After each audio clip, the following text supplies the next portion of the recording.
Before we get started today, I just want to let you all know how much I love this church. My wife and I got to go away for a few days last weekend, and I watched CT's sermon on YouTube, and you all clapped when he told you that my management team sent us away to get a breather. So that means you're glad I was gone or glad we were getting a breather. I'm taking it as the latter. But that truly means a lot to me and Ray. To know that I get to lead a church that actually cares about my well-being is wonderful, because I have worked at churches before where people walked all over the pastor and their staff, where they felt like they were entitled to complain about every little thing they didn't like, when they got upset when the pastor or the staff or leaders had boundaries and enforced them. And last week was just a reminder that you all aren't those people. And Collective isn't that church. So thank you. This job is extremely hard, but when the seats are full of thoughtful, caring, selfless people like you, this job is incredible. So thank you. All right, enough bragging about you. Come on now. As you came in today on your seat, you probably noticed a brown envelope that was there. Don't open it yet. I always joke, like, extroverts have already opened it. Like, okay, extroverts, we get it. You can't handle yourselves in public. All right, introverts are, like, afraid to touch it. What we want you to do is we want you to actually hold on to that. Just put it in your pocket or your purse. Just hold on to it for a later time. This card is meant to be an encouragement to you, because there's going to come a time in the next week or month or year when you need to pick me up, when you need a reminder of God's promises. And so we want you to hold on to that card. And when you get to that moment, it could be today, open it up and check it out. For today, we're going to look at a promise that might be the hardest to believe, because it's a promise for the future. Because it's one thing for me to promise my daughter that we're going to watch Frozen when she gets home from school.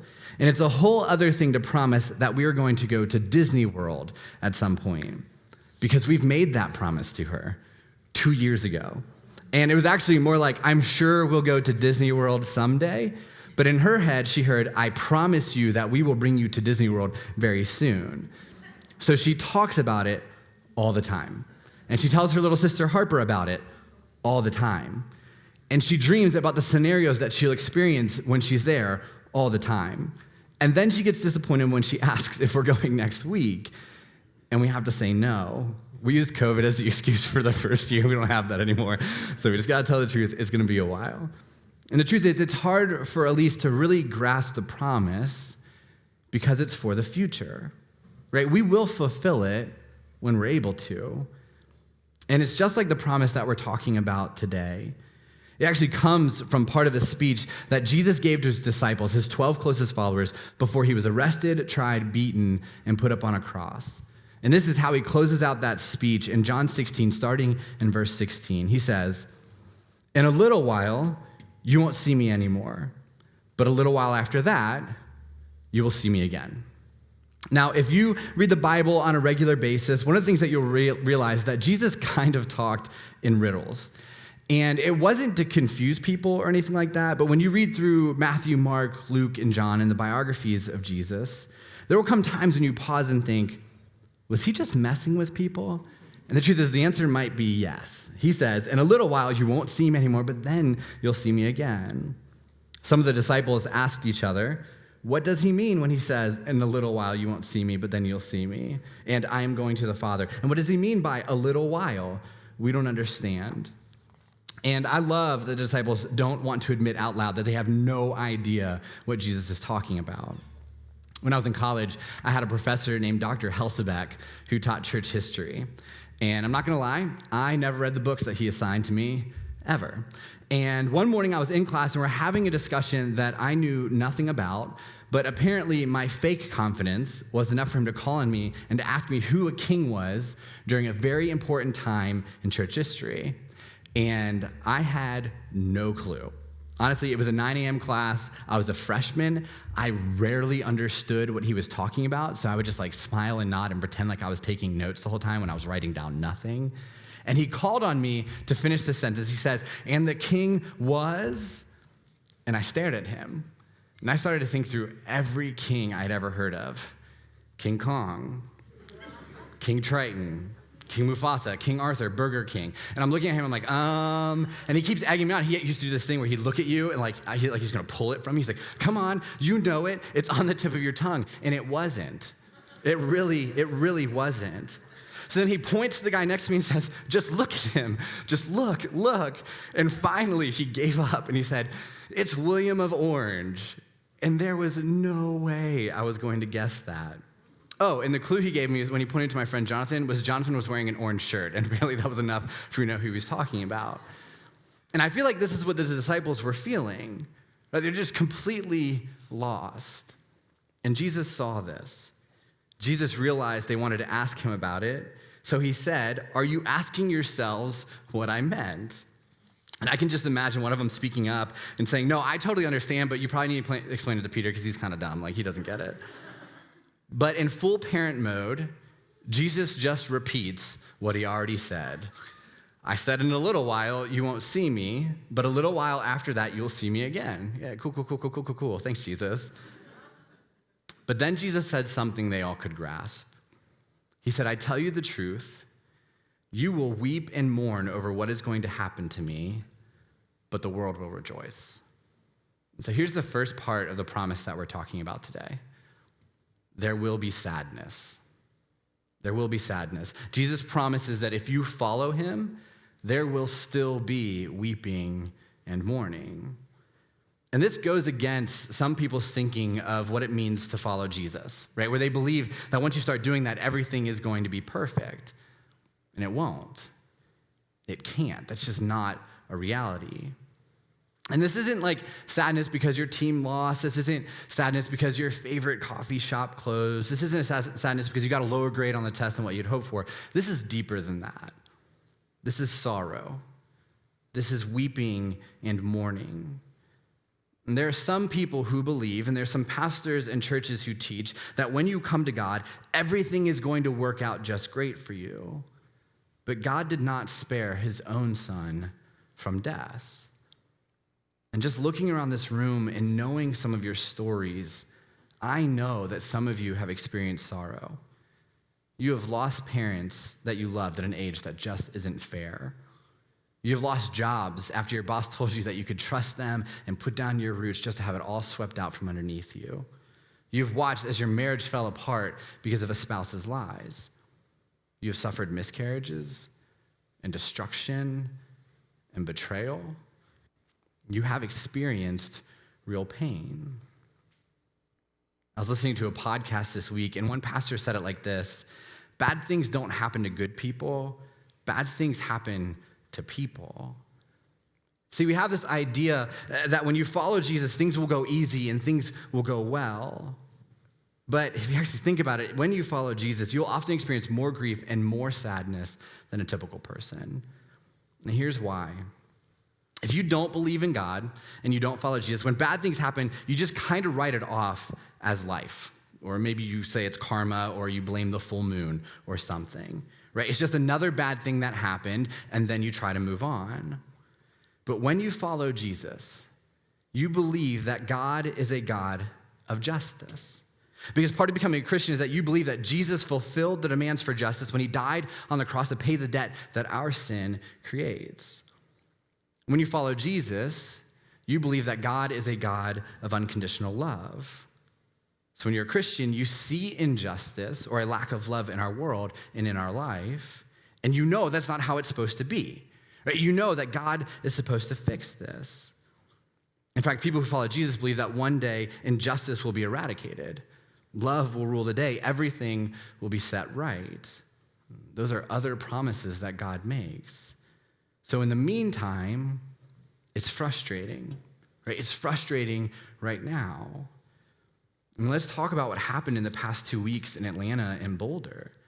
What happened in those cities should bother you. It should bring weeping and mourning, right? It should bring pain to your heart. Racism should bring pain to your heart. Murder should bring pain to your heart. And this isn't political, right? If you want to have a conversation about politics, we can. It's not going to happen here. It's not going to happen while I'm preaching on this stage. So if you want to make loving people a political thing, that's your agenda, not mine. But anytime you hear of injustice, anytime you see hate, anytime people lose loved ones to senseless violence, that should give you a heavy heart, right? They may not be directly impacting you, but if you follow Jesus, it all impacts you, right? There will be sadness. But Jesus continues, you will grieve, but your grief will suddenly turn to wonderful joy. And on a higher level, Jesus is talking about his death and resurrection, right? You will grieve that I die, but then you'll have joy when I rise from the dead. So really, this promise hinges on the resurrection. That's the biggest promise that Jesus ever made. And we're actually going to finish up this series next week on Easter as we talk about the fact that the greatest promise Jesus ever made was that he would conquer death, and fulfilling that promise was the fulfillment of all the promises that he made. But for today, this is the promise. This is what Jesus is saying. He's saying, your sadness will turn to joy. Now let's talk about joy for a second. So the Bible doesn't teach that joy will only come in the future. And likewise, the Bible doesn't teach that you'll experience full joy right now, like it only that way. It's kind of both, and let me explain. I think a lot of Christians misunderstand and miscommunicate Scripture about the idea of joy. Because a lot of Christians have told me in my life, from stages like this or in person one-on-one, that you should always be full of joy, all the time, no matter what. But check this out. The New Testament mentions joy 92 times. 40 of those times, almost half, are about a present joy, right? It's here, it's now, it's not going away. 1 Thessalonians 5:16 says, always be joyful. But 25% of the time in the New Testament talks about joy. It talks about a future joy that you will have one day. 2 Timothy 1 says, and I will be filled with joy when we're together again. 2 John 1 says, for I hope to visit you soon and talk with you face to face. Then our joy will be complete. See, John, who wrote this, is saying, I can't experience full joy right now until I see you again. And a lot of you have been told that you should always, even if you experience sorrow, be completely full of joy, no matter what, never a sad face.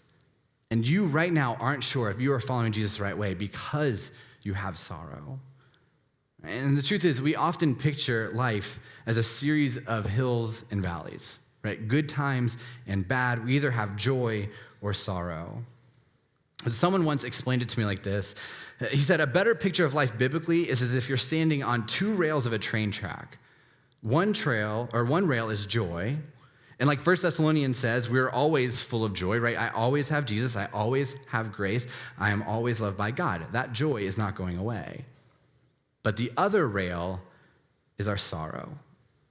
And what we find is that we're standing on both at the same time, right? So you make the grade, but then you don't have a date for prom. Right? You have a baby, but your siblings are getting divorced. You got the job, but your dad still won't say that he's proud of you. Your friend got baptized, but your other friend won't talk to you. And the truth is, we experience both at the same time. And what we see in Scripture is that we have a present joy that doesn't go away, but there are times when we are waiting for our joy to be made complete. Right? Life is not as simple as hills and valleys. It's train tracks that one day will meet at the throne of God. And so Jesus says, your grief will suddenly turn to wonderful joy. And here's what jumps out to me when he says that. It doesn't say that Jesus will replace our sadness with joy, because that's often what we think, right? Like if our friend had a bad day at work, we take them out to dinner or we take them out for a drink, just something to get their mind off of their job because we want to replace their sadness with joy. But that isn't what Jesus is talking about. He says, I am going to take your sadness and turn it into joy. In other words, the very thing that makes you sad is going to bring you joy. And that's the key. Because a lot of things in life can replace your sadness with joy, right? You can go on vacation or buy a new house or a new car, and that will replace that sadness for a little while. But Jesus' goal is to turn your sorrow into joy. Jesus explains it like this. He says, it will be like a woman suffering the pains of labor. When her child is born, her anguish gives way to joy because she has brought a new baby into the world. So Ray and I have 2 kids, and this makes complete sense to me. For both of our children, Ray decided not to get an epidural and forever proved that she is tougher than I am. She reminds me all the time, it's true. And now, if you're a single guy, you might not understand what I'm talking about, but they actually have medicine that they can give you so that you don't experience the full pain of childbirth. And as long as there are no complications with the pregnancy, it's a choice that can be made. Essentially, it's, do you want to feel the most excruciating pain of your life, or do you want to feel nothing at all? And for both Elise and Harper, Ray chose not to use pain medicine. She chose the most excruciating pain of her entire life. And there were moments when the pain was at its peak that she contemplated giving up. There were moments when I could see that the pain was unbearable for her, when she was suffering. But the moment our girls were born, it was no longer about pain. It was about joy. And the tears weren't coming from a place of anguish, but happiness. And the joy she had was greater than the pain that she experienced. Whatever is causing you sadness, Jesus says that that's going to bring you great joy one day. And the struggle is that we don't understand this, right? We're like the disciples. We think, what do you mean by a little while? What do you mean that our grief will turn to joy? What are you talking about, Jesus? And the thing is, you're thinking the same thing. Because I'm talking about childbirth, and that's great, but you're running through scenarios in your head that have brought you grief or sadness, and you're thinking, I don't understand how this pain I am feeling will turn into joy. And do you know what? I don't know either. I really don't. I don't know how that diagnosis can result in joy. I don't know how that sexual brokenness can result in joy. I don't know how that failure over and over and over again can result in joy. So today, I don't have 5 keys of turning your sadness into joy. I don't have it. But what I do have is Jesus and this promise, right? And he doesn't owe us anything, but he keeps his promises. And I know that some of you are struggling with this right now because you want God to answer the question, why? You want God to tell you how. And I totally feel that, right? I trust Jesus and his promises, but when I experience tough times, when I experience sorrow, I ask why. Why am I going through this? Why is this happening? When I see something that brings weeping and mourning, I ask how. How does this pain have a purpose? How are you going to make things right? But Jesus doesn't explain the how or why your sadness will be turned to joy. He just promises that it will. And like we talked about in week 1, faith is trusting God's promises hold true even when things are hard. You have to have faith. You have to believe that God is good, that he won't abandon you, that he loves you, that he has a purpose for you. And that because we believe all those promises are true, he can and will turn your sorrow to joy. You just have to trust him and not lose faith in that. In fact, jumping back a few verses, Jesus actually starts this part of his speech by saying, I have told you these things so that you won't abandon your faith. Jesus understands that when times are tough, it's easy to lose faith. It's easy to forget his promises. It's easy to put your trust in something other than God.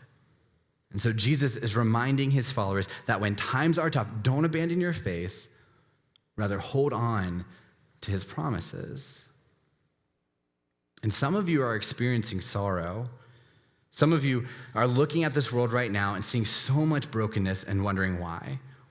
And the truth is, you're trying to find joy in things other than Jesus. And if that's you, I'm just going to be really real with you right now. You won't find it.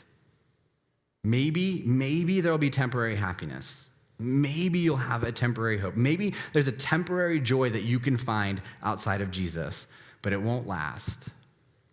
It won't last. And for those of you who are trying to fill your sorrow with other things, you will never find what you were looking for. And I'm sorry, but that's true.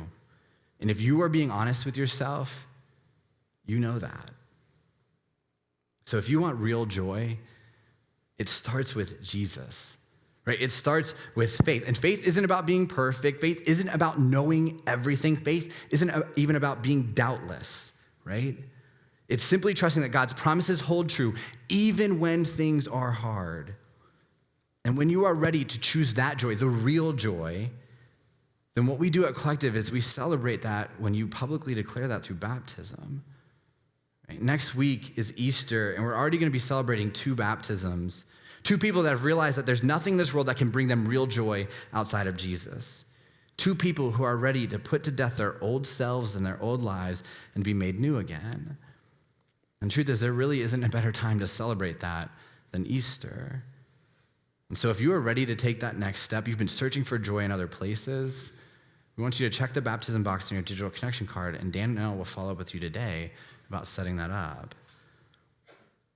Now, I want to jump to the end to show you how this speech played out, because while joy will come later, Jesus actually teaches us that we can have peace right now. Skipping ahead a few verses, this is how the disciples responded to what Jesus was saying. They said, "Now we understand that you know everything, and there's no need to question you. From this we believe that you came from God." Did you catch that? They didn't say, "Now we know everything." In fact, they're probably still very confused. They said, "Now we know that you know everything." And there is a big difference. See, I personally want to understand everything, but the disciples in a moment acknowledge that Jesus knows it all, right? This is a moment of spiritual maturity for them, and it's a moment of faith, right? We don't have to understand everything. We just have to know that God does. So the lesson today isn't about why bad things happen. Rather, you can be comforted that Jesus knows everything. He is God. So when he promises us that our sorrow will be turned to joy, or any other promise that he makes, we can believe him because he knows how it plays out. And that should bring us peace.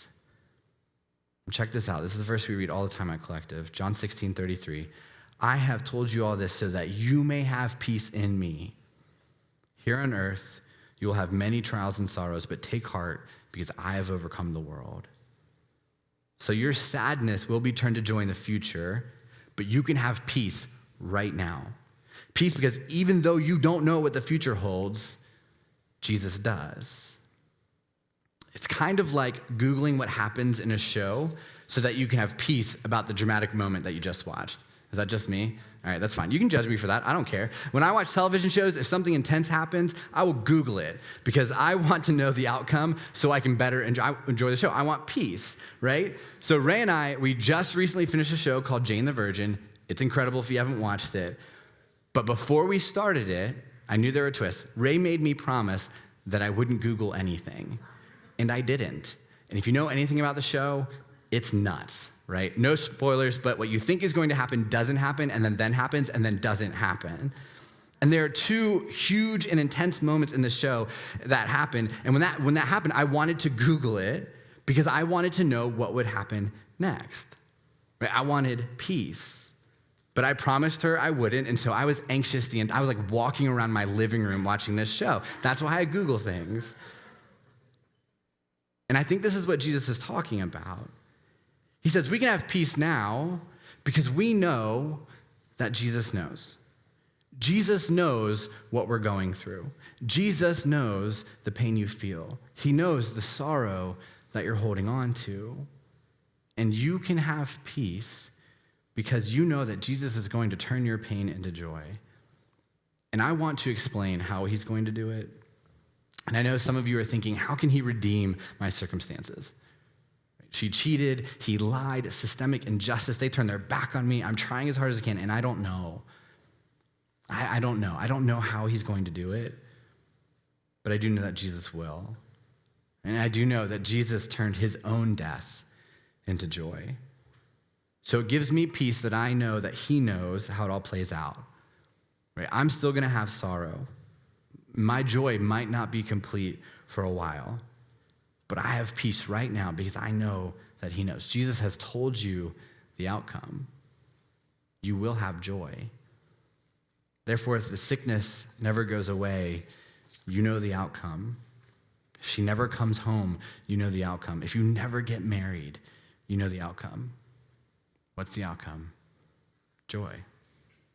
And I don't know how. I don't have a special thing to give you, but Jesus does.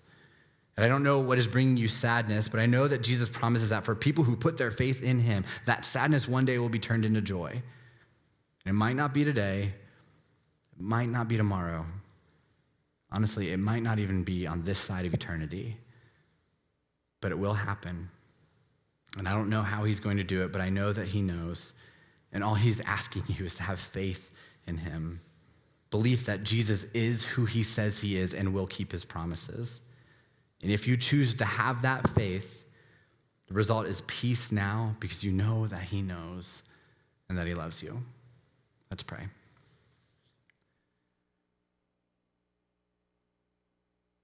God, there's a lot of sadness in this room. God, there's a lot of sorrow and a lot of pain that people are experiencing right now. There's just a lot of hurt. We wake up in the morning and read the news, and there's more pain, and there's another shooting, and there's more attacks. And God, every single day, I think our heart feels a little heavy. God, whether that's from things that are happening directly to us or just things that we're seeing in this world. And so, God, we are praying and hoping that you turn that sadness that we feel into joy. God, I'm praying right now for our church, for the people that are here, for the people that will watch this later, for the people online. God, I'm praying for those people to hold on to your promise when you say you will turn our sorrow into joy. And God, we recognize that it might not be today and it might not be this year, but God, us holding on to that promise brings us peace. And ultimately, God, that's what we want. God, you are a God of peace. God, we know when we feel peace, your presence is in our life. So God, help us have more of that. God, help us see how you are turning these sad things and the weeping in the morning into joy that really only can come from you. God, help us hold on to that. God, for those people listening today, they're trying to find joy in other things, whether they're young or old or never followed you or trying to figure out how to follow you, God. For the people that are putting their joy in other things, material things, the worldly things, God, we know that it'll never be real. God, that it's a moment that will go away, that it's fleeting. So God, I pray for people who are trying to find joy in other things, God, ultimately, they put it in you. And God, next week as we celebrate how you conquered death, these aren't just promises that we tell ourselves, but promises that we believe and hold on to. God, thank you for the ways that you love us. Thank you that you will turn our sorrow into joy. We love you and pray these things in your name. Amen.